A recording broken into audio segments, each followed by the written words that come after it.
si alguien más quiere participar. La respuesta ni le voy a mostrar la que tengo porque es casi igual a la que ustedes nos dieron. Ahora, ¿qué les parece que podría ser un tema importante si la administración le está solicitando que solo con una persona puedan ver la información? ¿Qué podría pasar?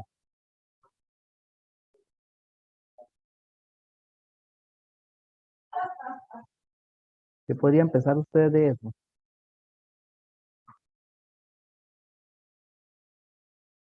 Profe, ¿puede repetir la pregunta? Sí, qué riesgo hay para la auditoría de que solo que nos, que la empresa nos digan que solo podemos ver las cosas con una persona?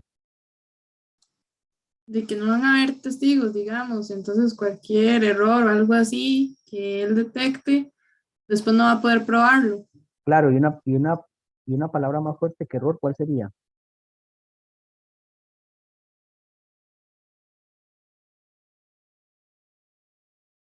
Exactamente, y eso por un tema de fraude, ¿verdad? Que siempre hay que pensar que por un tema de fraude siempre van a querer tapar las cosas. Entonces, es importante que ustedes, en ese caso, aquí tenemos que pensar en función no tanto del auditor, sino de ustedes como futuros directores, pues obviamente que tienen que darle toda la, como lo dice la mía, ustedes tienen que poner, dice, el auditor tiene disposición de conversar con cualquier persona de la empresa, sin límites de. Les decía en clases anteriores que podría ser que de acuerdo al nivel, lo que sí podría limitarse es que no necesariamente un asistente vaya a hablar con el director, ¿verdad? O con el gerente general, podría ser limitado al socio.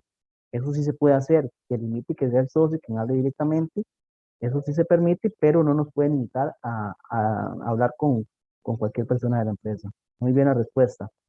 El grupo 2 si gusta leer la pregunta número 2 y darnos su respuesta.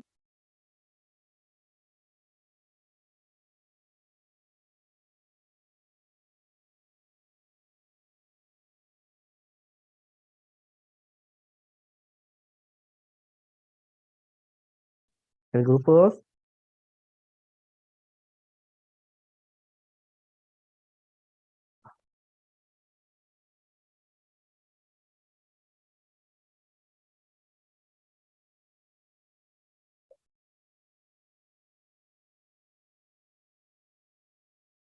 ¿quién está en el grupo 2?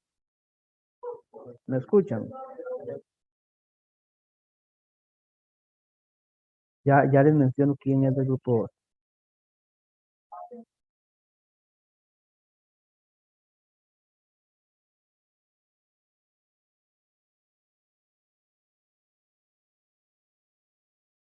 Un momentito, ya le digo quién es del grupo 2, un momento.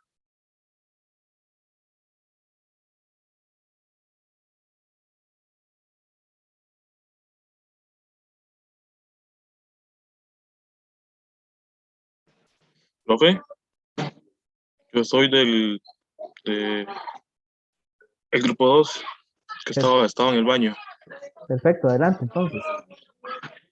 Profe, ¿con cuál es? ¿Con la pregunta que 2? Profe, ¿es con la pregunta 2? Sí, correcto, la número 2.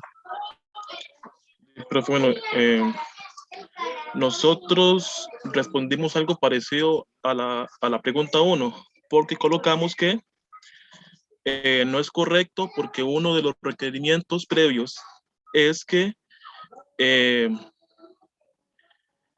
que Si quiere leer el enunciado, perdón. ok, profe, está bien. Uno de los aspectos que debe quedar claramente consignado en la carta de encargo es que la responsabilidad por el diseño y la operación del del control interno es compartida entre la dirección y el gobierno corporativo de la entidad y la firma auditora, que asumirá el compromiso para la realización de la auditoría independiente. Eso no es aceptable para la firma auditora compartir con la dirección y el gobierno corporativo de la entidad auditada la responsabilidad del diseño y operación del diseño del control interno. Entonces, respondimos que no es correcto por el siguiente motivo, ya que uno de los requerimientos o condiciones previos es que para determinar si las condiciones previas, no, perdón, se debe garantizar que el auditor obtendrá la confirmación de la dirección de que ésta reconoce y comprende su responsabilidad en relación con el control interno de la dirección. Por ese motivo, entonces colocamos que no es correcto. Y su respuesta es correcto. El punto fundamental ahí es eso, que recuerden que el control interno es responsabilidad de la administración. La responsabilidad del auditor podría ser identificar los controles que mitiguen los riesgos de incorrección material, ¿verdad? Para asegurarse que la opinión que da sobre los estados financieros es correcta, pero al final de cuentas, quien es responsable del control es siempre la administración y en este caso ustedes como directores, ¿ok? Entonces creo que eso queda claro y la respuesta está correcta. Profe, dice Sofi que si la deja entrar. ¿De acuerdo?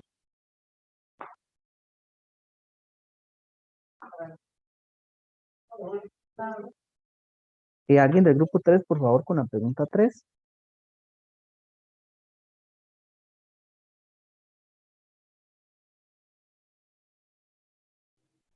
Dice, como condición previa para la contratación de servicios de auditoría financiera, la entidad financiera ABC SA ha manifestado que el marco de referencia de información financiera que utiliza para la formulación y presentación de sus estados financieros son las normas contables emitidas por el CONACYF y la SUGEF. La firma auditora no acepta el compromiso porque argumenta que dicho marco de principios contables no constituye un marco de información financiera aceptable. Eso no correcta la decisión de la firma auditora, justifique su respuesta haciendo uso de argumentos de carácter técnico. Y bueno, nosotros respondimos que en este caso la decisión de la firma auditora no es correcta. Esto debido a que en la NIA 210 establece en el inciso A8 que actualmente no existen fundamentos objetivos y aceptados generalmente reconocidos a nivel mundial para juzgar la aceptabilidad de los marcos de información con fines generales. Y además de esto, se establece que en el caso de que haya una ausencia de esos fundamentos, se presume que las normas de información financiera establecidas por organismos autorizados o reconocidos para emitir normas que han de ser utilizados por determinados tipos de entidades son aceptables en lo que se refiere a los estados financieros con fines generales preparados por dichas entidades, siempre y cuando los citados organismos sigan un proceso establecido y transparente que implique la deliberación y la toma de la consideración de opiniones de un amplio espectro de interesados. Bueno, en ese sentido, como ABCSA se trata de una entidad financiera, la misma sí puede utilizar como marco de referencia de información financiera para la formulación y presentación de sus estados financieros las normas contables emitidas por la CONACYF y la SUGEF, de manera que la firma autorizada, auditada, no es auditadora, perdón, no está en la facultad de rechazar el compromiso porque las normas contables utilizadas por dichas instituciones sí son organismos autorizados o reconocidos para emitir este tipo de normas. Perfecto. Solo una observación. Lo que usted dijo es correcto, solo una pequeña observación.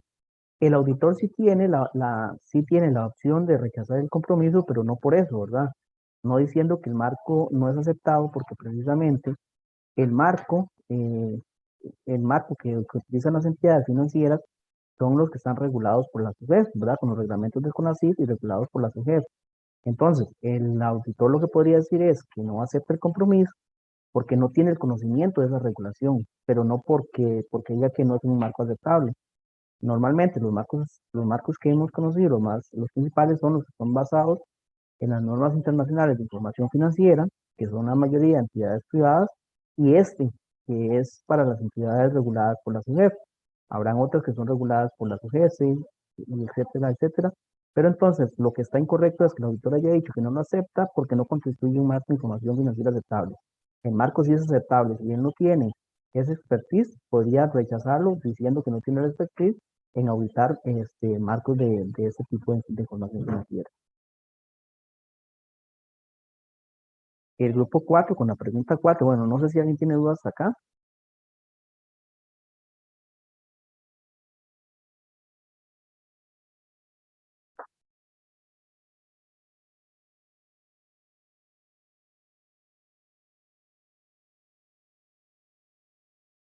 Exactamente, tal cual. Ahora, profe, una Sí, señor. pregunta.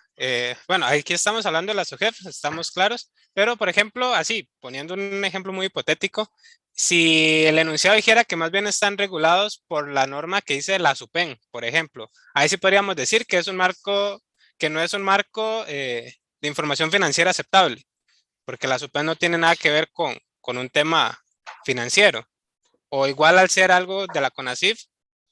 Es que, por ejemplo, yo tengo entendido que si no están evaluados por la NIF, eh, ya no debería ser un marco de información financiera aceptable. Entonces, ya cuando hablan de marcos de información tan específicos como lo que son el CONACYT y la SUGEF, me deja la duda de cuáles otros marcos sí pueden ser aceptables, porque esos no vienen en la NIA. Perfecto, perfecto. Muy válida su observación. Si viene en la NIA, si usted revisa, la NIA dice que la NIA tiene como marco de referencia la NIF y pueden tener otros que son determinados por regulaciones específicas, ¿verdad? Entonces, en este caso, la regulación de CONACYT y la SUGEF sí es aceptable por la NIA, ¿verdad? Y Ok, básicamente la regulación de la SUGEF es muy parecida a la NIF, nada más que existen ciertas excepciones.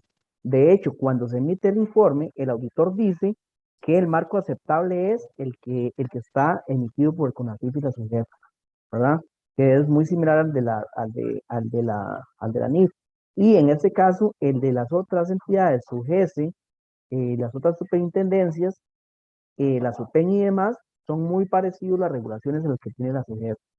Entonces, sí, más bien aquí lo que se tiene claridad es, primero la empresa, ustedes como directores, saber cuál es el marco que les aplica, ¿verdad? Si está en una entidad que es regulada por su jefe, le aplica el marco que diga su jefe. Si es una entidad privada, pues le aplica la NIF, ¿verdad? Y podría ser que haya una empresa que ustedes tienen, que tiene una sucursal de una compañía en Estados Unidos que le aplique la US GAAP, ¿verdad? La US GAAP son las normas generalmente aceptadas en Estados Unidos. Entonces, más bien ustedes como directores, ¿qué les interesa? Tener muy claro cuál es el marco que les aplica a ustedes y por supuesto el auditor que va a hacer la auditoría de los estados financieros también tiene que tener muy claro en base a qué es que va a revisar esa norma.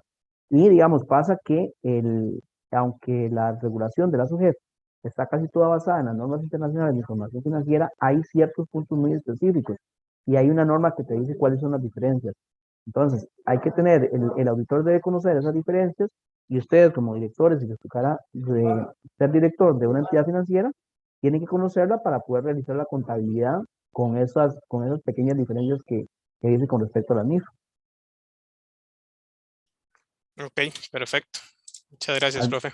Con mucho gusto, tal vez hay más para complementar. Entonces, sí, efectivamente, las normas más conocidas son, o los marcos más conocidos son la NIF, la US GAAP, que son normas específicas para empresas en Estados Unidos y las que tengan sucursales en otros lados, las normas generalmente aceptadas en México, y después las que son por reguladoras, como en este caso la SUGEF y entidades bancarias. Básicamente esas son las que existen. ¿Alguien del grupo 4 que me ayude, por favor?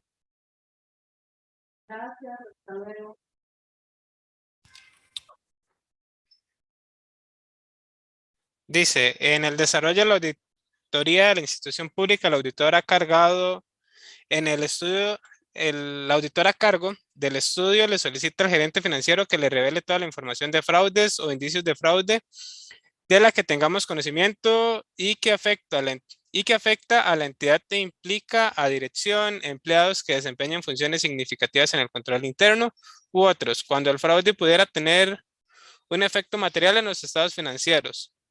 O sea, esa era la pregunta, ahora la... Sobre los estados financieros de la entidad auditada. Sin embargo, el gerente financiero se niega a brindar la información solicitada, argumentando que esta es confidencial conforme a lo establecido por la Ley de Protección de Datos. Eso no valida la argumentación brindada por el gerente financiero de la entidad auditada, la firma auditora. Bueno, en este caso no es válido, ¿verdad? Ese argumento no es válido. La NIA en el punto 6C dice que al auditor se le debe propiciar acceso a toda la información de la que se da conocimiento de la dirección, que sea relevante para la preparación de los estados financieros, tales como registros, documentación y otros materiales, además de que se debe tener acceso ilimitado a las personas de la entidad de las cuales el auditor considere necesario obtener evidencias de auditoría. Entonces, en este caso, el gerente financiero no podría negarle al auditor lo que es acceso a esta información y a las personas que él considere importantes consultarles pues, temas de la auditoría. Sí, correcto. Es muy parecido al punto anterior. Aquí también, digamos, es lo que decía, adicionalmente lo que conversamos en el otro punto, que lo que sí puede regular quién vaya, digamos, tal vez a los puestos altos, que sea el socio del encargo, que diga, no, yo ocupo que sea el socio el que se pueda entrevistar con los directores, ¿verdad? Eso sí sería normal. Lo otro ahí lo que dice es, sí, hay cierta información que está en la ley de protección de datos, entonces habría que ver si efectivamente, si hay información que no es requerida por el auditor y que la protege la ley de protección de datos, ahí sí podrían hacer alguna excepción, pero aquí quedaría claro que no es un tema de fraude, ¿verdad? Digamos, tal vez cierta información bancaria que para poder acceder a ellos se necesita de la orden de un juez o demás. Entonces aquí sí se podría tener cierta limitación siempre y cuando usted vea que no es por una decisión unipersonal de la administración o por un tema de fraude, ¿verdad? Eh, Digamos que si ustedes van a solicitar, o más bien el auditor le van a solicitar a ustedes como directores de información, que es, por ejemplo, de información bancaria y no ha sido autorizada por un juez, digamos que ahí específicamente sí podría negársela al auditor. No sé si al respecto hay alguna duda, si alguien quiere hacer algún comentario.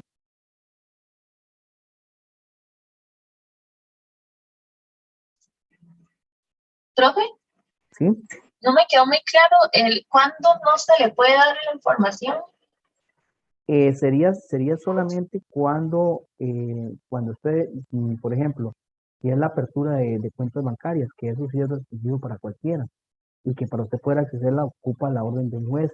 Entonces, si el auditor estuviera pidiendo eso, ya se ocuparía la autorización de un juez para que se la puedan dar.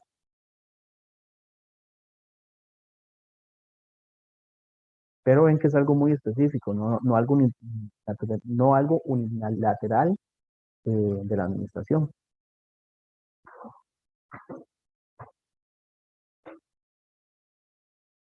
No sé si hay comentarios adicionales o consultas.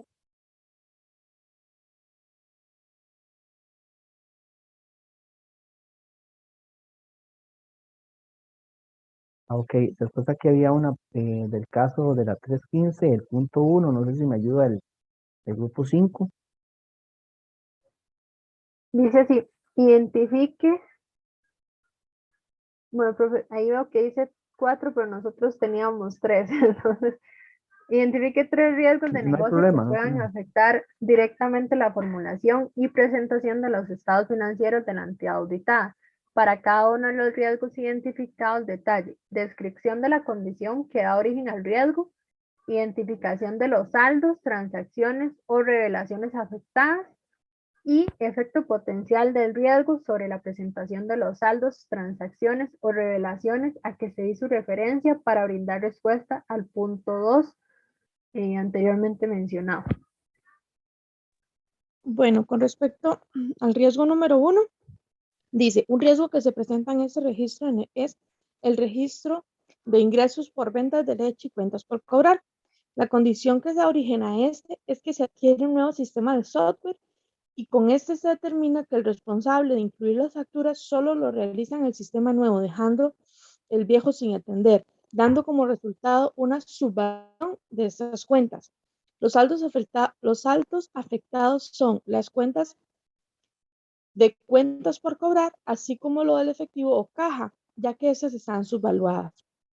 El efecto potencial de riesgo es un mal registro que altera por completo los estados financieros, ya que se encontró una diferencia de 512 miles y podría establecer pérdidas a la empresa que no han sido identificadas, así como una liquidez menor a la real. Perfecto. Nada más ahí me podría decir qué es subvaluación, cuál es el concepto de subvaluación. Si lo sabe, si no, entonces yo se lo explico, no hay problema. El de subvaluación es cuando se pone un monto menor al que realmente se debe de registrar. Correcto. Realmente los dos términos que se ven a nivel de auditoría es subvaluación o sobrevaluación, ¿verdad? Cuando yo estoy registrando menos o sobrevaluación cuando registro más. Y habíamos visto en algún momento que esto depende de los intereses de la administración.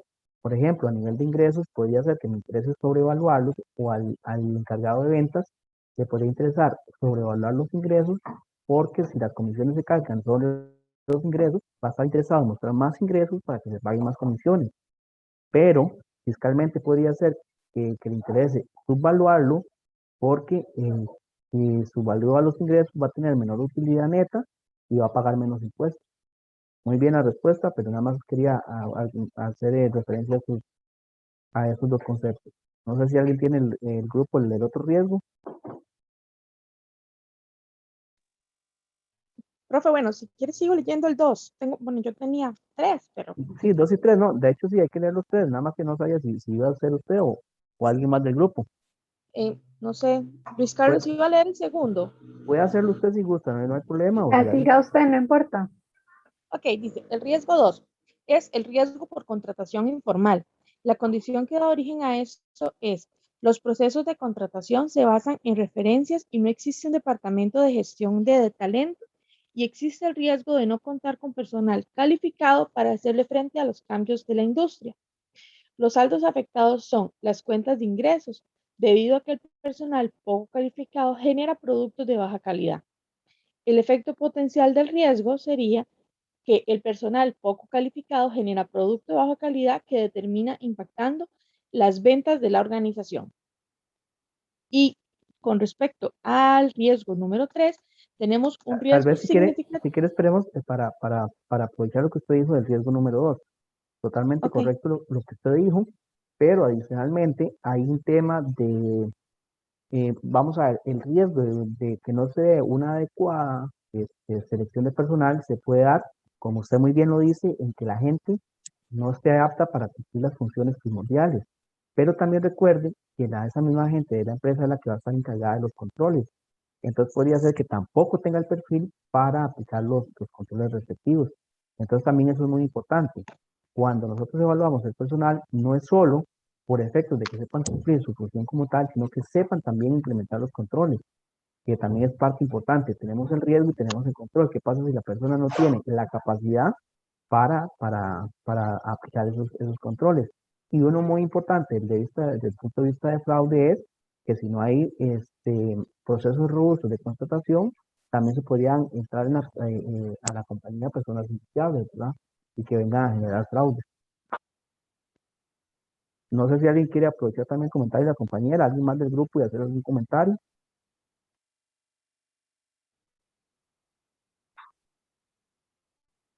Perfecto, Karen, si gusta sigue con el 3 y tal vez el ok, 3 sí me gustaría que lo comente alguien alguien más de su grupo. de acuerdo, voy a leerlo. El número 3 que nosotros pusimos es un riesgo significativo que se presenta en el control de los préstamos.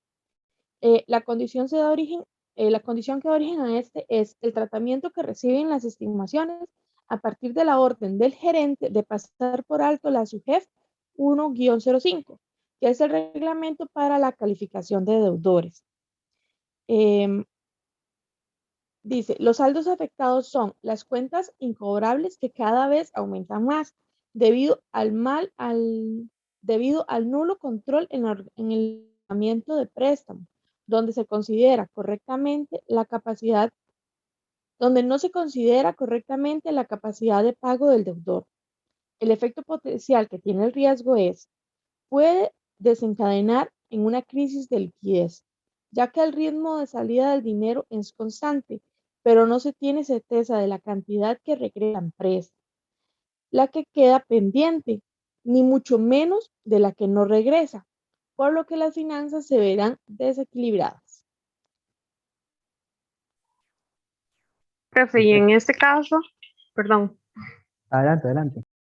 en este caso el riesgo va por ese lado, porque, bueno, la empresa reparte los préstamos sin fijarse a quién le está dando dinero y no están haciendo los cálculos de los incobrables, de todas estas cosas que hay que registrar, que ahorita se me olvidó el nombre.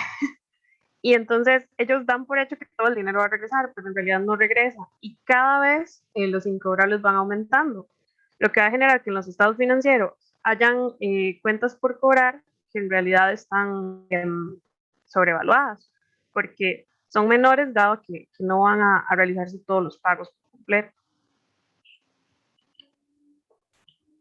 Muy bien, ahí hay dos conceptos que ustedes dijeron, que uno es el riesgo de no cobrabilidad y el otro es el riesgo de sobrevaluación. Ahora, ese riesgo de cobrabilidad, ¿saben cómo se llama? Técnicamente, ¿cómo se llama ese riesgo?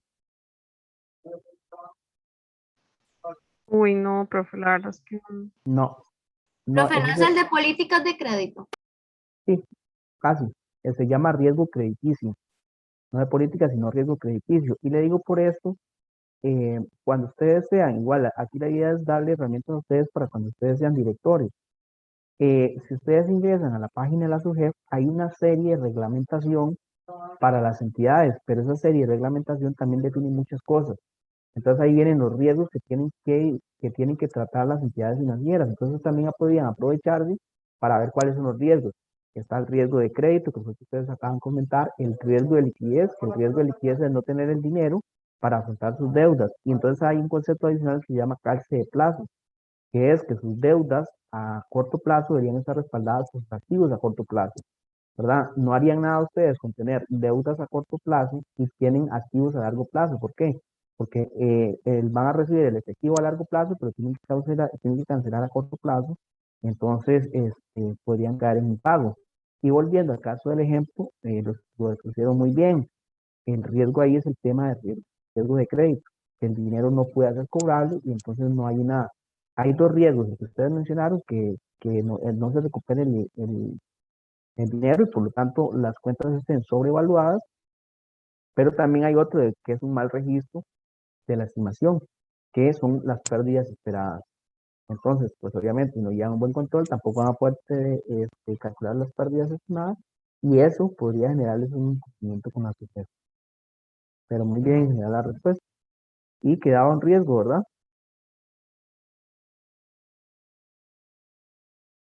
No sé si lo iba a leer Karen o alguno del grupo. Nosotros teníamos 3. Es que bueno, en la práctica el anunciado que teníamos éramos 3. No sé, por eso nos confundió ahí donde Está bien, decía 4.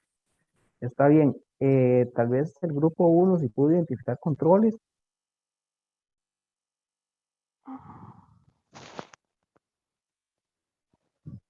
Tal vez el grupo 1 me dice un control, el grupo 2 otro control, el grupo 3 otro control.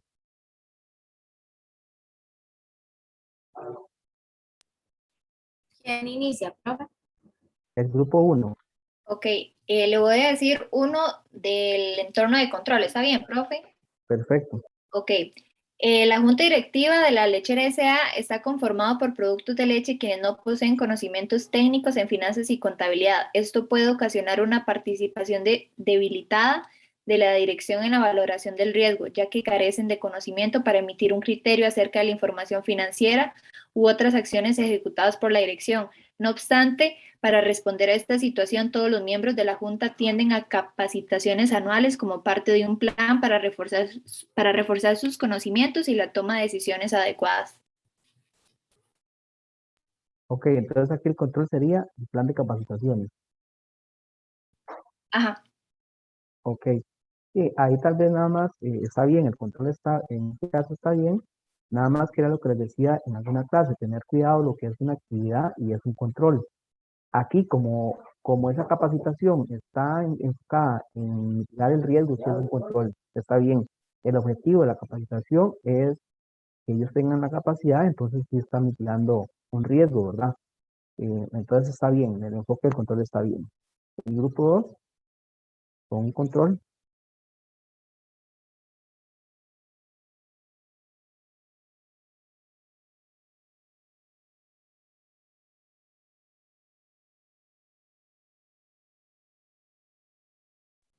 Si quieres, se lo digo yo, profe.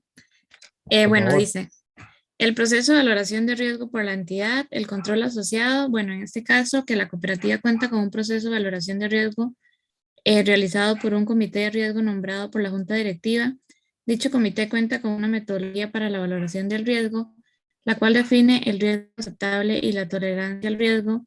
Además, se menciona que el comité se reúne mensualmente con el fin de revisar los reportes del estado de riesgo y evolución de las medidas para mitigar los riesgos. En ese sentido, la actuación de la entidad es adecuada, pues se está aplicando lo contenido en la NIA 315 al contar con un proceso de valoración de riesgo, facilitando con ello la identificación de los riesgos de negociación, del negocio relevantes para la preparación de los estados financieros, la estimación de la significatividad, la valoración de la probabilidad de ocurrencia y la toma de decisiones necesarias para darle respuesta y gestionar tales riesgos. Sí, también, perfecto. Igual ahí, el control es que exista un comité de auditoría y nada más. Faltaría entonces, obviamente, que la identificación de estos riesgos también impliquen los controles relevantes, ¿verdad? Que no haríamos nada si identificamos los riesgos, pero no identificamos los controles que lo mitiguen, ¿verdad? Entonces, es importante nada más agregarle, yo le agregaría eso, y que ese comité el, la auditoría interna se encarga de, una vez identificados esos riesgos relevantes, que por supuesto que la identificación de riesgos ya es muy importante, porque si no lo tiene, ni siquiera saben qué riesgos le están afectando. Pero el siguiente paso sería definir los controles relevantes para esos riesgos relevantes. El grupo 3 con otro control. Bueno, otro control es el sistema de información que tenemos. Bueno, el departamento de crédito tiene un sistema que permite rebajar y aplicar directamente el crédito a la liquidación semanal, perdón. O sea, al tener un sistema de crédito permite mitigar un posible riesgo de incorrección material en los estados financieros por medio de un cobro directo automático.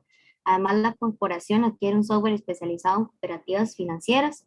Con la adquisición de este software se busca obtener una seguridad relativa mucho más confiable y segura, como se expresa en el apartado A55. Por lo general, las TI, tecnología de información, son beneficiosas para el control interno de la entidad al permitirle aplicar de manera congruente las normas actuales, perdón, de actuación predefinidas y realizar cálculos complejos en los procesos de grandes volúmenes de transacción o datos, mejorar la oportunidad, disponibilidad y exactitud de la información, facilitar un análisis adicional, mejorar la capacidad para hacer un seguimiento del resultado de las actividades de la entidad, de las políticas y procedimientos, reduce el riesgo de los controles se sorteen y también mejora la capacidad de lograr una segregación de funciones efectiva mediante la implementación de controles de seguridad en las aplicaciones, bases de datos y sistemas operativos. Excelente, excelente. Sí, realmente los sistemas de información, no le voy a agregar más porque usted ya dijo todos los controles y todas las bondades que tiene el sistema. Pero pese a todas las bondades, que está súper bien, ¿cuál es el gran riesgo que ya hemos conversado que tienen sistemas de información? También la pérdida, como decía antes, en el otro caso que vimos, la pérdida de información, en dado caso que se cambie el software, puede perder el sistema o el software. Ese es uno. Y el otro es que exactamente, ustedes lo decían, aquí eso mitiga el riesgo de error humano. Pero ¿qué pasa, por ejemplo, si hay algún error en el sistema, ya sea intencional o no? ¿Qué pasa con las transacciones? Que, por ejemplo, manualmente podría ser que usted se dé el error en una o dos transacciones, pero si la parametrización está mal, probablemente usted en el sistema haga 10.000 transacciones, y si la parametrización está mal, van a ser 10.000 errores. Entonces, si por un lado tiene la bondad de que mitiga el error humano, el error de cometer algo manualmente, sucede que si los parámetros no están bien definidos, ya sea, como le digo, por error, que no es intencional, o por fraude, que es intencional, el sistema ya te generaría un montón de transacciones con ese error, ¿verdad? Entonces ese sería que- el riesgo que hay que mitigar, pero como usted muy bien lo dijo, ese riesgo se mitiga definiendo muy bien los parámetros y teniendo segregación de funciones. Obviamente con segregación de funciones, pues habría una persona que revise y también se daría menos la posibilidad de que una sola persona cometa fraude en el sistema. Perfecto, muy bien.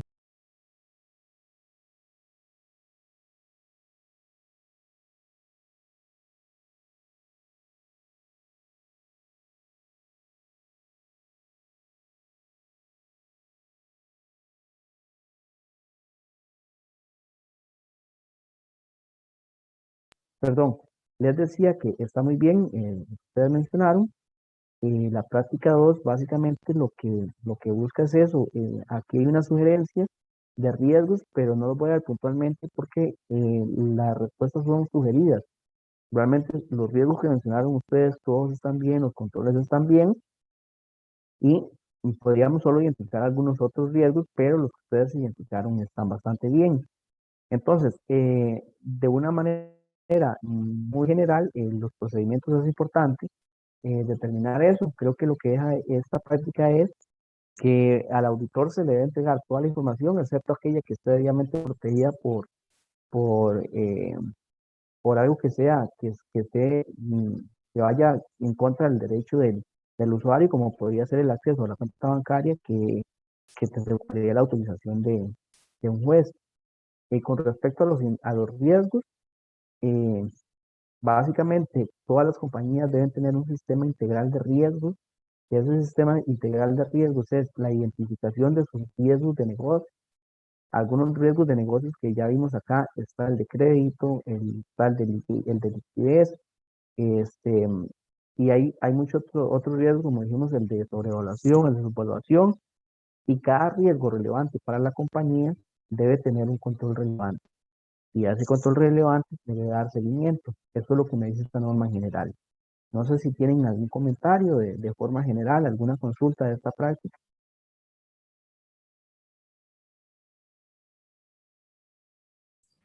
Profe, digamos, básicamente al final se pueden determinar muchos riesgos, pero siempre y cuando estén como bien fundamentados, no es como que vaya a estar erróneo.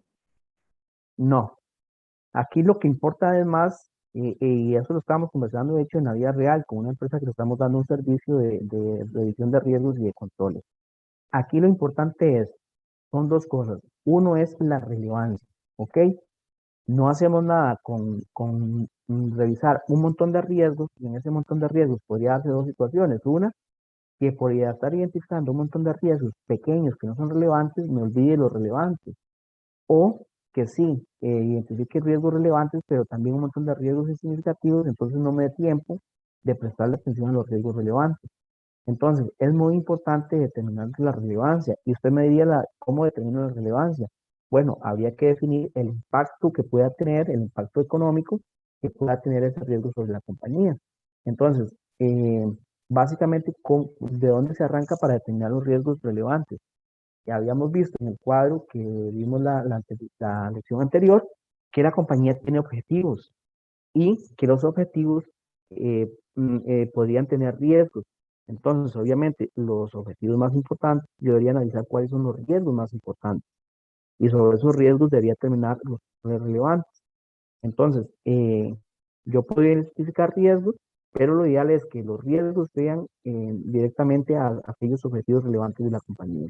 Entonces, el análisis de riesgos es muy propio de cada compañía y por eso es importante que ustedes como directores conozcan la compañía, cuáles son los objetivos y dónde les dolería, entre comillas, más que esté un riesgo. No sé si le quedó clara la respuesta. Sí, profe, gracias. Gracias a usted. Con respecto, digamos, en forma general, a todos les quedó claro ese esquema de un análisis integral de riesgos, cuál es el objetivo de un análisis de riesgos y por qué debo identificar, obviamente, los controles que mitigan esos riesgos. Eso queda claro.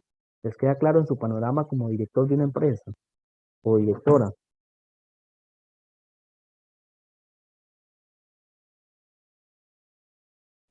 Sí, profe, está claro. Perfecto.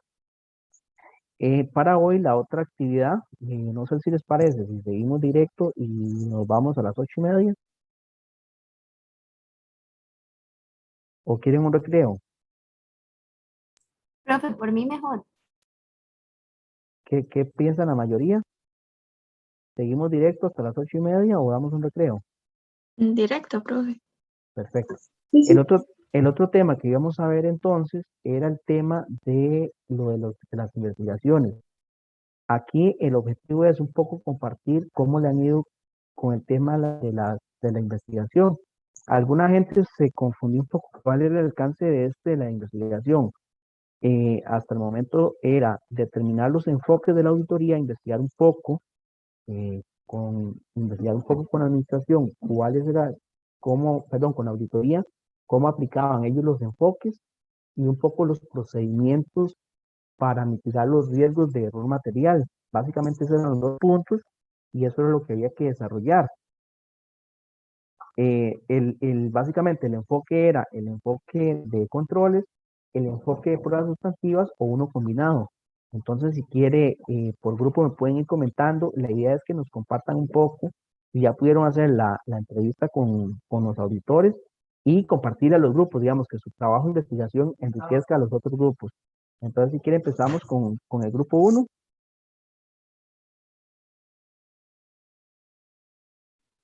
Profe, si gusta, bueno, le explicamos básicamente quién fue el auditor y nosotros en un apartado hicimos como diferencias y semejanzas entre lo que decía las fuentes secundarias con lo que nos dijo el auditor.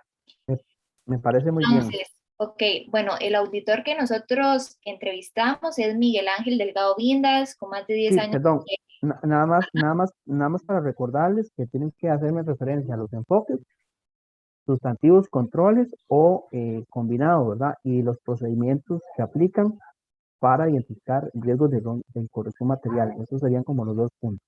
Ok. Adelante.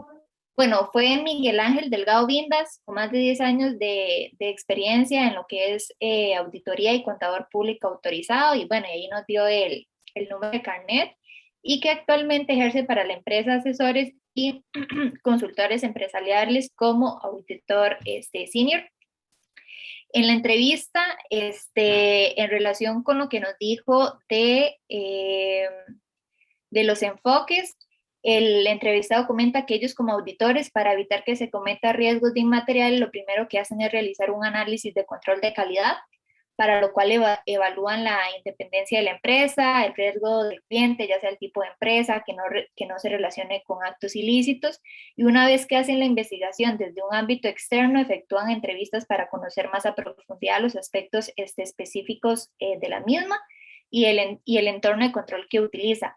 A partir de todo ese análisis que ellos hacen, ponen en práctica lo que es el enfoque de controles. A modo de ejemplo, comenta que un control para evitar errores en la cuenta de inventario podría ser ubicar cámaras cerca de las bodegas, revisar los bolsos a la salida de la empresa, hacer evaluaciones periódicas, semanales, quincenales y mensuales de inventario en existencias. También nos mencionó que si el auditor observa que los controles internos están robustos y bien diseñados y de acuerdo a las muestras, que arrojan los resultados esperados, aplican una estrategia de confiar en los controles. Por el contrario, si observan que los controles no están siendo efectivos, utilizan lo que son los procedimientos analíticos, en donde efectúa una comparación entre montos o relaciones en los estados financieros, para lo cual utiliza un mayor número de muestras para evaluar el comportamiento de las cuentas.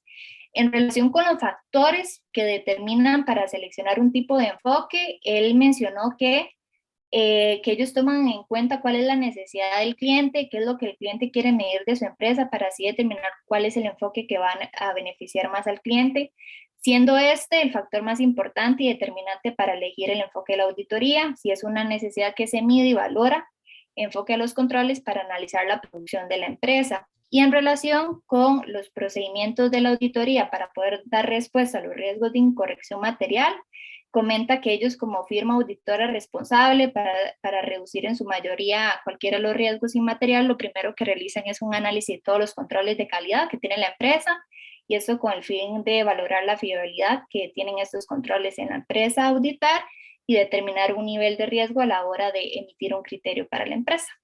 Y eso sería. Muy bien, así, bastante completo.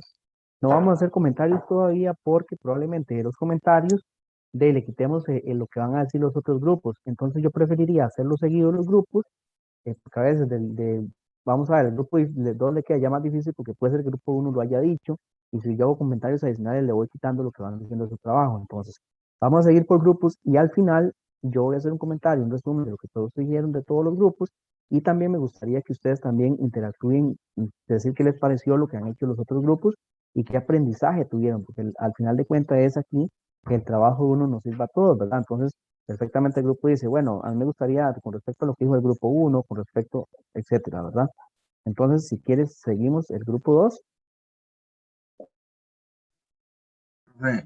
Bueno, nuestro grupo nos ayudó el auditor Saulo Arias de Sachin.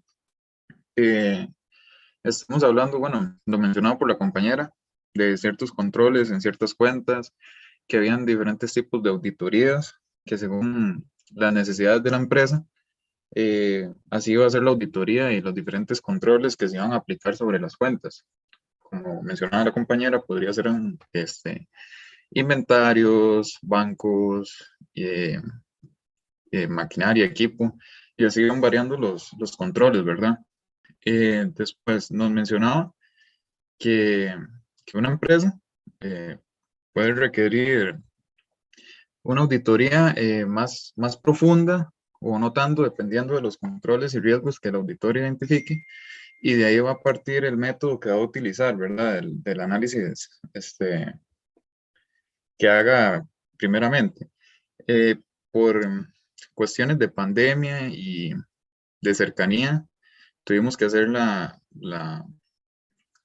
charla, la conversación con el muchacho vía web, entonces fue un poco complicado. Al inicio el auditor se nos confundió los de enfoques y porque él nos decía que había enfoques financieros y demás, entonces ya tuvimos como que explicarle que era más como de la NIA 330. Entonces ya cuando logramos ubicarnos, vimos que habían como muchas semejanzas, nos decía él, y muchas diferencias del papel a la práctica, porque quizás ellos muchas veces no iban como con la mentalidad de una vez de aplicar la NIA, sino que eso lo aplicaban intrínsecamente, como ya por un defecto propio, digamos, que las aplicaban. Y de ahí ellos partían a ver los controles y demás procedimientos y pruebas de control que habían en la empresa. No sé, mi compañero, si quieren algo que agregar.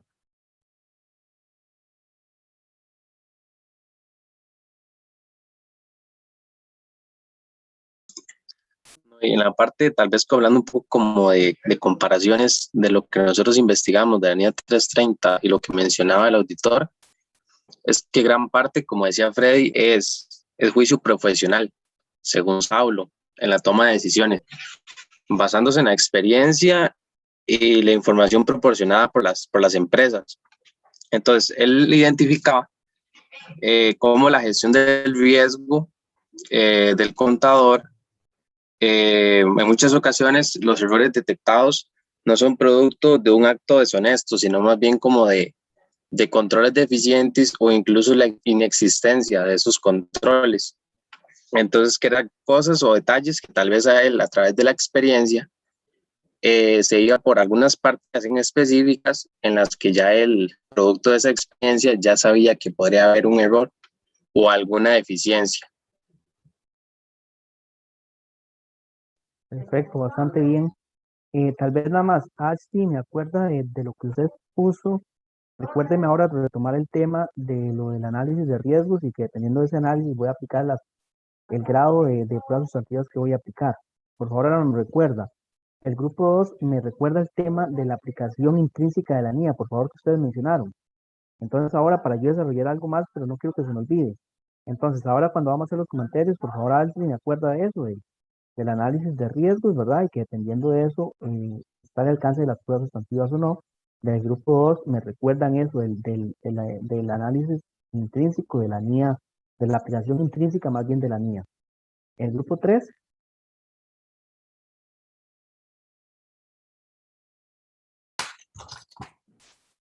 Bueno, nosotros, el auditor se llama Luis Guillermo Chavarría. Entonces, bueno, la entrevista que tuvimos con él, básicamente nos dijo varias cosas, digamos, de cómo él trabaja los enfoques. Por ejemplo, a pesar de que la NIA dice que las pruebas de controles no son siempre necesarias, digamos, y los sustantivos sí, él dice que él casi siempre utiliza un enfoque combinado, la gran mayoría de las veces, a menos que conozca demasiado bien la empresa, pero él casi siempre usa un enfoque combinado para hacer pruebas de controles que son muy importantes para él. Además dice que, bueno, igual que como lo dice la NIA, que el diseño de los procedimientos de auditoría siempre van demasiado a la mano, digamos, con el entorno de la empresa. Nos decía que no es lo mismo auditar para una empresa que tiene 10 empleados, para una que tiene 400, o si se fuera una lechería o a una empresa de construcción. Entonces, que hay que adaptarse mucho a la naturaleza de la empresa. Después, en cuanto a los procedimientos analíticos, nos dijo que en las se detecta que usualmente se aplican grandes volúmenes de transacciones que tienden a ser predecibles en el tiempo. Vamos a ver, ¿qué más? Nos dijo que en lo que es las pruebas de controles, él usualmente realiza como un cuestionario de más o menos 80 páginas a las empresas antes de obviamente hacer la auditoría, digamos, de las pruebas de control, para ver de más o menos cómo está la empresa, y hace preguntas de todo tipo que está obligado la empresa a contestar. No sé, ¿qué más? Si quisieran las compañeras añadir algo.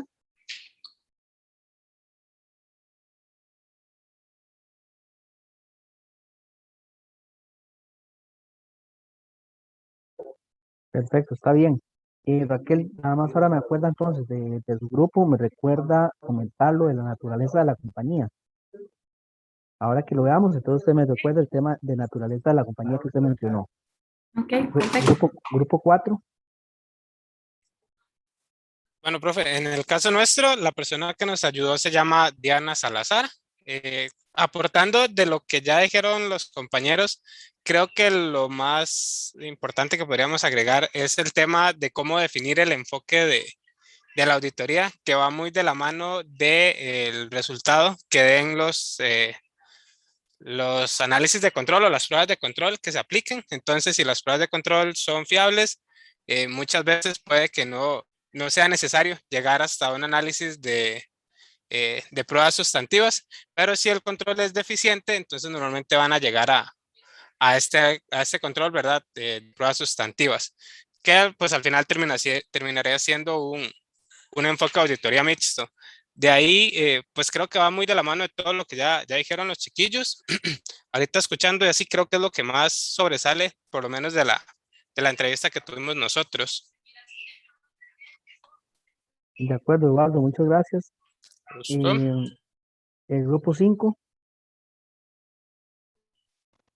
¿Me escucha bien? Sí, compañero. Perfectamente. Bueno, nosotros entrevistamos a la contadora pública Andrea Vargas. Ella trabaja en la firma Deloitte como auditora. Y bueno, ella nos contaba el proceso de los chiquillos, pero el proceso de auditoría empieza conociendo la empresa en la que se va a hacer, porque no se puede dejar uno llevar simplemente por lo que le digan o por lo que pueda ver por encima. Y ya a partir de ahí es que ellos siguen 3 pasos para poder definir el enfoque. Dice que el primer paso es el nivel de riesgo, donde se define si los riesgos son bajos, ya se sabe que estos llevan procesos de auditoría un poco menores, y ahí se va a definir si el auditor va a confiar o no va a confiar en esos controles, y eso va a depender mucho del tamaño de la compañía y de la parte de confianza en controles, cuando son robustos y bien establecidos, y entonces se le aplica eficacia operativa. Y cuando un estado de no confianza en los controles es cuando estos son bajos o medios y se trabaja con ese enfoque que genera mayor cantidad de muestras. Y el último paso es determinar las cuentas que se van a analizar, que ahí lo que se hace es definir cuáles son relevantes o significativas a nivel cualitativo y a nivel cuantitativo, y cuáles no. Entonces, a partir de la definición de esos 3 puntos, es que se definen cuál de los 2 tipos de enfoque se va a utilizar. Perfecto. De su grupo me recuerda lo de la eficacia operativa, por favor. De acuerdo. Ok, entonces, solo para aclarar, porque de eso se tuvo como algunas dudas. Entonces, vea que el tema es el por qué primero se analizan los controles y después se hace el análisis de las pruebas sustantivas. Entonces, voy a hacer el ejemplo con la cuenta de efectivo para que ustedes vean el por qué se hace. ¿Qué pasa si ustedes llegan a una compañía o sus compañías tienen controles importantes sobre las cuentas de efectivo? Por ejemplo, tienen conciliaciones bancarias, las conciliaciones bancarias les dan seguimiento todos los meses se realizan los ajustes que se encuentran, las diferencias que se encuentran en el estado de cuenta y la contabilidad. Entonces, el tener todos estos controles les asegura que la contabilidad de cierta manera va a estar bien, ¿cierto? Si ustedes ven que el control se aplica y se aplica, se aplica todos los meses, pues obviamente eso ya les da a ustedes una seguridad de que las cuentas de banco están bien registradas. Entonces, ya ustedes depositan una confianza en los controles.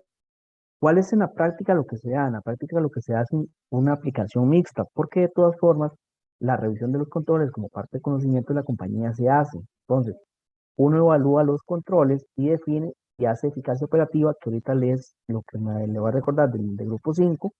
Entonces, si yo hago pruebas sobre controles o si el control nada más lo conozco para efectos de conocimiento de la entidad como un todo, o si efectivamente va a hacer ya pruebas de controles que me va a permitir hacer menos cantidad de pruebas a nivel de pruebas sustantivas. El enfoque que se utiliza es tanto pruebas de controles como sustantivas, pero en una menor cantidad. Por ahí lo mencionaba, que si yo tengo controles eficientes, en lugar de hacer 20 muestras, puedo hacer 2 muestras de banco, ¿verdad?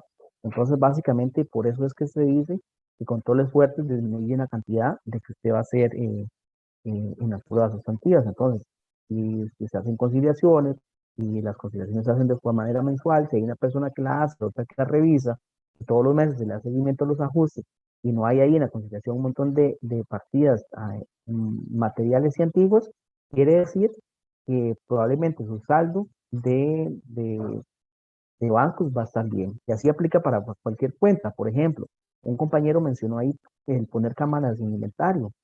Si yo tengo cámaras en las bodegas, eso me garantiza que no se roben el producto. Entonces ya me asegura que lo que dicen los estados financieros es lo que existe en bodega. Pero si yo no tengo cámaras, podría ser que en la contabilidad diga que tengo 100 unidades de X producto y realmente no tengo 100, tengo 75 porque se las han robado. Entonces, esa es el porqué de que yo puedo probar controles o puedo probar sustantivas o un enfoque de ambos. Entonces, en este caso, en el inventario, pues yo sé que tienen cámaras, que tienen guardias de seguridad, que hacen conteos físicos de manera mensual. Yo puedo probar esos controles y en lugar de probar 100 muestras de inventario, puedo probar 20. Hasta ahí queda claro.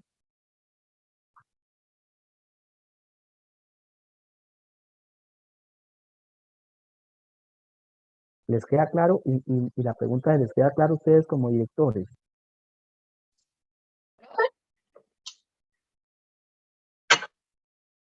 ¿Me escucha, profe? No, no lo escuché. Bueno, ahorita me escucha. Ahí lo escucho perfectamente. Ok. En el caso de que los controles sean muy fuertes, siempre es necesario, aunque sea hacer una muestra bien pequeña del enfoque sustantivo. Sí, correcto, correcto. Realmente yo en la experiencia que he tenido nunca he visto que se puede solo un control. No lo he visto, ¿verdad? Normalmente y lo que sí hago es, y ahorita vamos a ver por ahí un grupo que dijo de lo de la eficacia operativa y la definición del riesgo, pero nunca he visto que se haga solo a nivel de controles. Aún en las empresas más fuertes, que son por ejemplo Procter, Kimberly, se hacen pruebas de controles, pero también se hacen pruebas sustantivas. Entendido. Gracias. Entonces, recuerda el grupo 1, ¿qué fue lo que le dije que quería rescatar de lo que ustedes expusieron? Ok, era el análisis de riesgo y que si se aplicaba o no el alcance de las pruebas sustantivas. Ok, yo creo que ese ya lo expliqué un poco, que es básicamente lo que dijimos. El por qué primero se hace el análisis de controles, que fue lo que exactamente lo que acaba de explicar. Que espero bueno, que usted lo explicó, pero quería retomarlo de por qué. Yo primero analizo los controles y con base en eso defino la cantidad de muestras que voy a hacer de manera sustantiva. El grupo 2, que fue lo que le dije que quería retomar.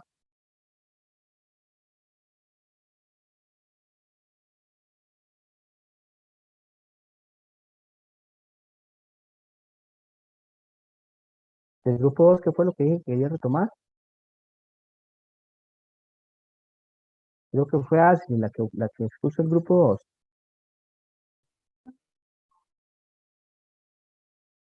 2. ¿Quién expuso el Freddy, grupo 2? creo. Freddy, sí.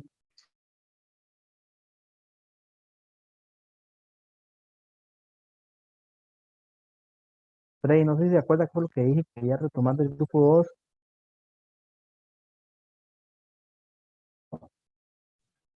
Profe, la utilización de la NIA implícitamente. Exacto, exacto. Eso es importante. ¿Qué es lo que dice eso de la NIA?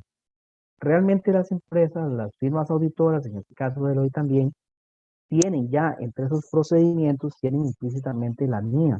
Entonces, cuando van a hacer unas pruebas, de hecho, en sus procedimientos ya tienen establecido el cumplimiento de las NIA.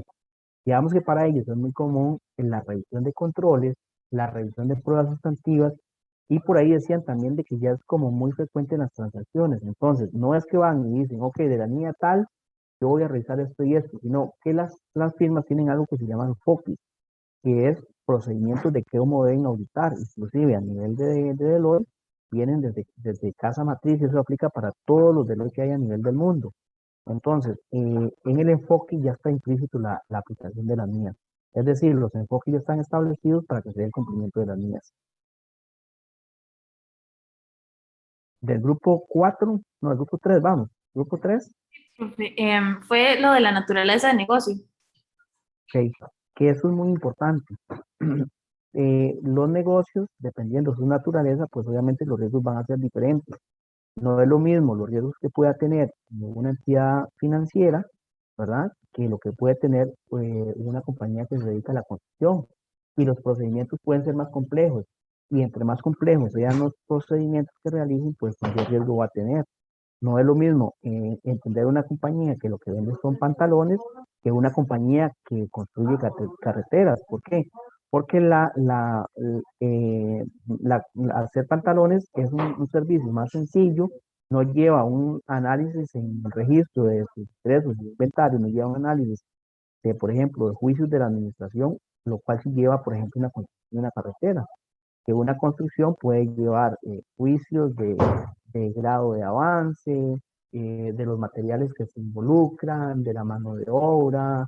Hay una serie de estimaciones más complejas. Entonces es muy importante, efectivamente, como lo dijo la compañera, el análisis de la naturaleza de qué es lo que se dedica a la entidad.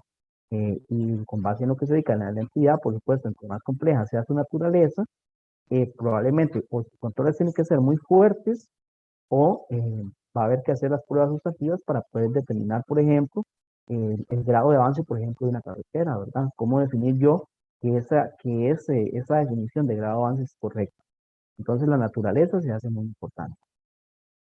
Después, con respecto al grupo 4, no fue que Eduardo no dijera nada importante. Bueno, él dijo del, del enfoque mixto, que es básicamente lo que venían explicando los otros grupos. Entonces, sí, precisamente lo que dijo Eduardo es cierto. La mayoría de compañeras, de compañías lo que utilizan es el enfoque mixto, que involucra tanto pruebas de control como pruebas sustantivas.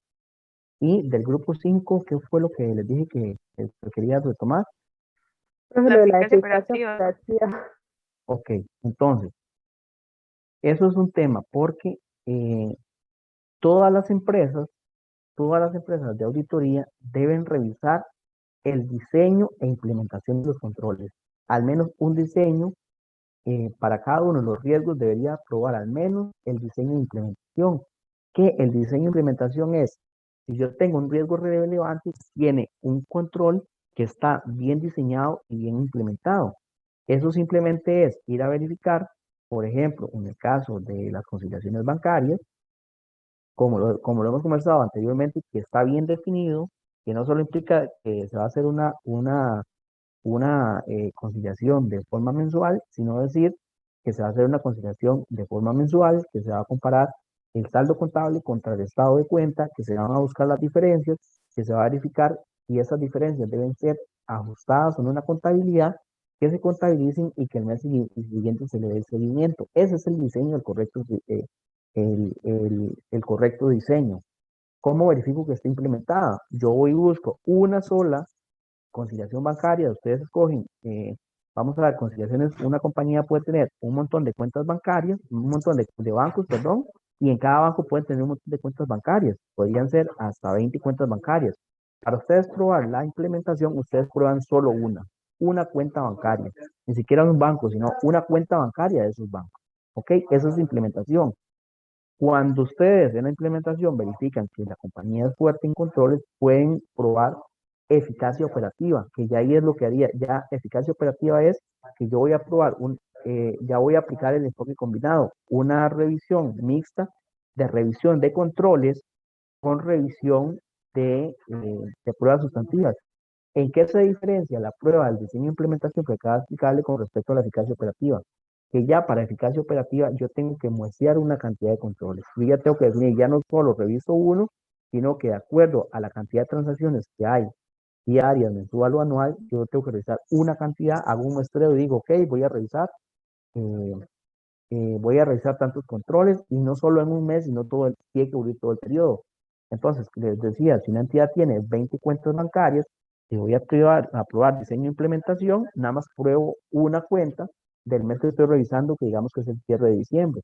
Pero si voy a probar eficacia operativa, debería probar un muestreo, meter todas las cuentas bancarias, las cuentas que se tienen, hacer un muestreo y decir, ok, me salieron 7 o 10 o 12. Y esas que me salieron, esas 12, debería distribuir en todo el periodo. Entonces, si son 12, debería revisar al menos una por cada uno de los años, de los meses del año que estoy revisando, para saber que el control estaba funcionando en todo el periodo que estoy auditando. No sé si les queda claro eso.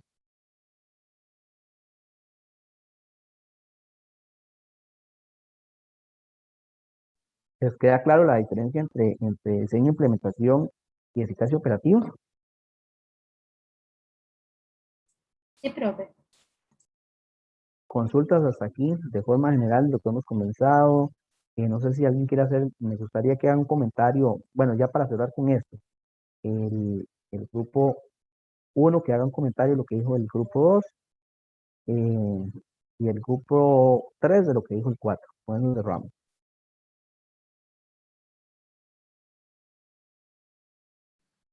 Profe, bueno, a mí me O pareció, perdón, tal vez para no ponérselos tan difícil, de acordarse específicamente qué dijo el grupo 2, el grupo 1, dígame un comentario, o realmente el 1, el 2, todos van a hacer un comentario breve de lo que dijeron los otros grupos, escojan cualquiera, algo muy breve, porque no necesariamente van a acordar quién era el 2 o quién expuso, no, no, de que lo que han escuchado, los trabajos y de lo que hemos hablado en general, un comentario pequeñito. El grupo 1. bueno, yo quería hacer el comentario respecto a lo que dijo el grupo 2, que me pareció muy interesante lo que dijo Freddy acerca de, bueno, y lo que mencionaba usted sobre la aplicación intrínseca de la NIA y la parte del juicio profesional, porque también nos comentaba el don Miguel Ángel, que es el auditor que nosotros entrevistamos, que mucha parte, digamos, todo el procedimiento, toda la selección del enfoque va muy asociado con el juicio profesional. Entonces, nosotros determinamos que, bueno, ya como usted decía desde el inicio del curso, pues la experiencia pesa bastante y ya un auditor, pues, cuando ya tiene experiencia con determinadas empresas, no le hace falta como estar, tal vez, obviamente sí estar anuente y actualizado a lo que indica la normativa, pero ya la práctica, ya es como mucho de juicio profesional y pues obviamente está todo documentado y debe ser documentado, pero siempre va muy, muy asociado a la experiencia y como decía el auditor que entrevistó Freddy, entonces me pareció muy interesante esa parte. No sabía que el juicio profesional era algo tan relevante o algo que pesara tanto en la práctica. Excelente, muchas gracias por el comentario, sí, el juicio profesional muy relevante. El grupo 2.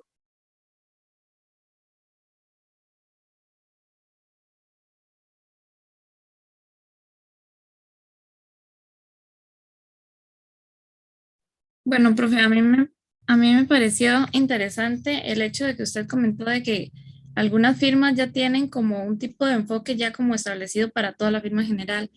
Entonces, no tienen como que andar viendo cuál enfoque aplicar, sino que ya existe como uno más determinado, algo así. Me pareció interesante también lo de la naturaleza del negocio, de que como dependiendo de, pues, de la actividad, ¿verdad?, que realice la empresa, así van a ser los controles que se determinen. De acuerdo, gracias. Grupo 3.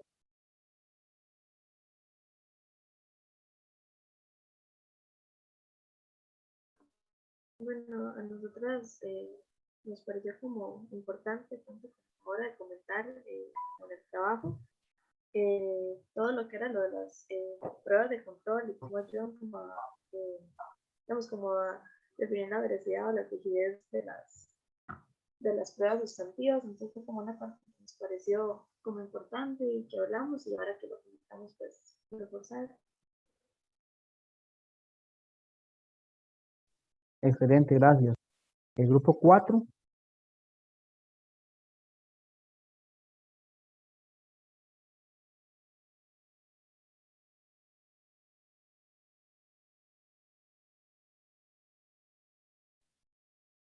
Grupo 4.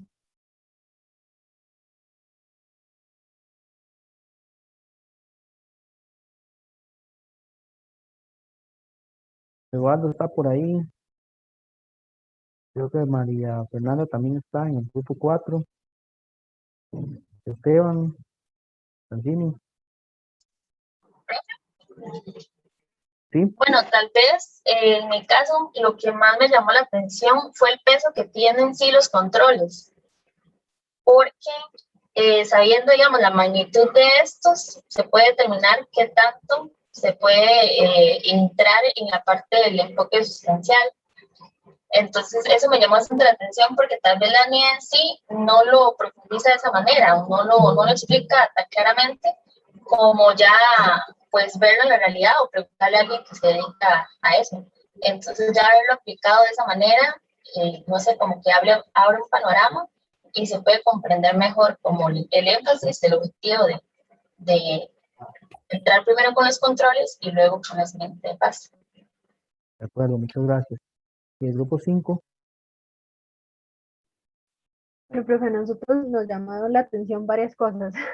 En realidad, bueno, la primera es que a pesar de que aquí, bueno, somos 5 grupos y los 5 hablamos con un auditor diferente, vemos que concuerdan en muchas cosas, digamos, y una de esas es, bueno, la importancia de conocer la naturaleza del negocio o de la compañía que vamos a auditar, porque no siempre nosotros podemos guiarnos solamente con lo que escuchamos o lo que se dice, hay que conocer muy bien para saber en qué enfocarse.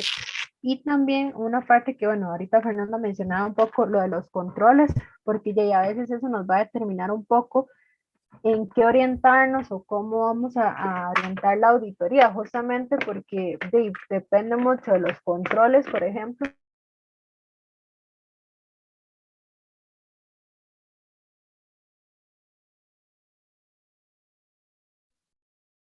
Creo que se cayó el internet a Wendy, ¿verdad? Yo creo que fue la señal. Yo creo que Está sí, bien. profe, pero básicamente era, digamos, la forma en la que los controles son los que definen todo el camino que termina tomando la auditoría, Perfecto, y que, bueno, nosotros la auditora nos decía que el riesgo es como lo más importante. Entonces esas son como las cosas que nos llamaron mucho la atención. perfecto. Solo para retomar, entonces, sí, efectivamente, ¿por qué? Porque ahí está, precisamente ese es el objetivo principal de las normas internacionales de auditoría, que el trabajo entre un auditor y otro sea congruente. Entonces, por eso es que se da esa congruencia, y me parece un muy buen comentario para cerrar. Eso sería hasta hoy, entonces, muchas gracias, buenas noches, y nos veríamos el próximo miércoles, y si tienen consultas me las pueden hacer llegar. Profe, sí, eso le iba a decir. ¿Cómo vamos a Sí, hacer con eso? ¿A qué hora es? ¿Cómo es la dinámica? quedó igual, a la misma hora. Bueno, tengo que revisar porque hay un grupo que está a las 5. Nada más déjenme revisar y yo les confirmo. Igual, si tienen alguna consulta, me la pueden hacer llegar, pues obviamente pensando que ya otro miércoles es el examen. Entonces, nada más déjenme corroborar si es a las 5, porque hay unos grupos que dan a las 5, o si es a las 7.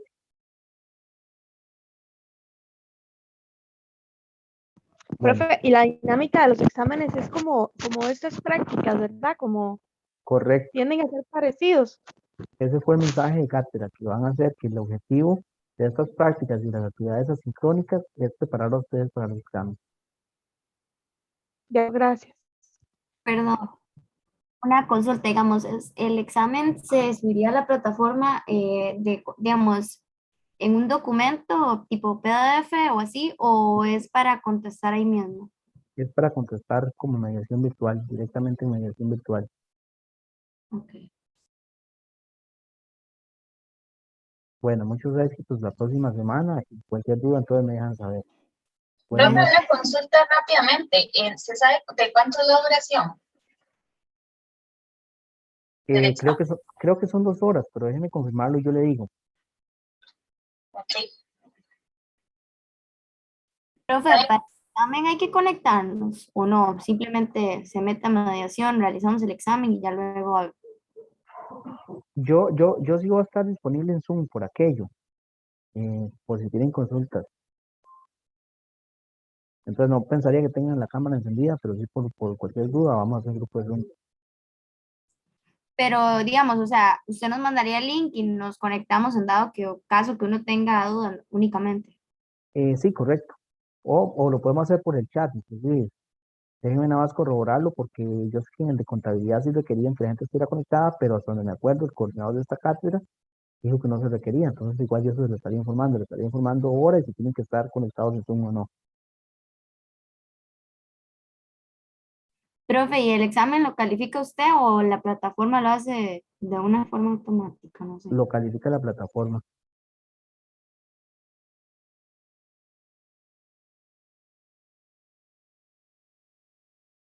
Estaríamos. Bueno, buenas Gracias, noches, buenas que descansen, noches. que estén muy bien, Buenas hasta luego. noches. Bueno, profe, buenas noches. Buenas Gracias, noches. profe.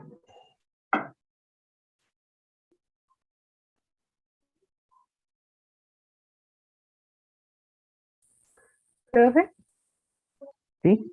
una consultita, es que bueno, entré cuando estaban hablando de la